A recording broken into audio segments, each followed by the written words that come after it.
কখন থেকে বসে আছি, তোমার কোনো খেয়াল আছে? তোমার কেন জানি আমার প্রতি এত অবহেলা।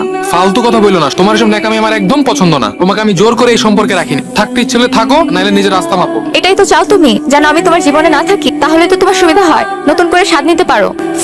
তোরে আমি আমার চোখের সামনে দেখতে চাই না। অনেক সহ্য করছি, বেহায়া বেশরম, তোর চোখের সামনে থেকে যা। আর কখনো আমার চোখের সামনে আসবি না। তোর মতো মেয়ের সাথে আমি আর সম্পর্ক রাখবো না।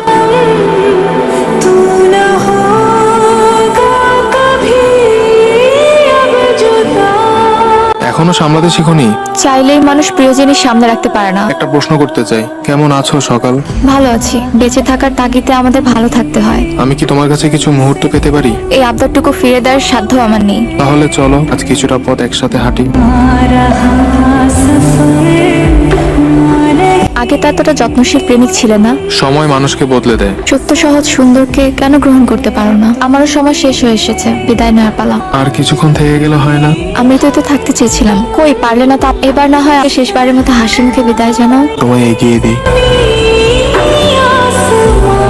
বাহ, তুই আসলে একটা পুরুষ। এত বকবক করিস না তো। তোকে আর বিরক্ত হতে হবে না। বিরক্ত হবি কিভাবে? যে তোর বিরক্তির কারণ, সে তো তোকে মুক্তি দিয়ে ওপারে চলে গিয়েছে।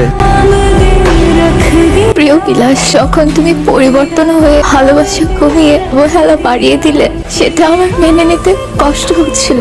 তোমার কাছে সুখী হতে চেয়েছিলাম। ভালো থেকো, এটি তোমার সকাল।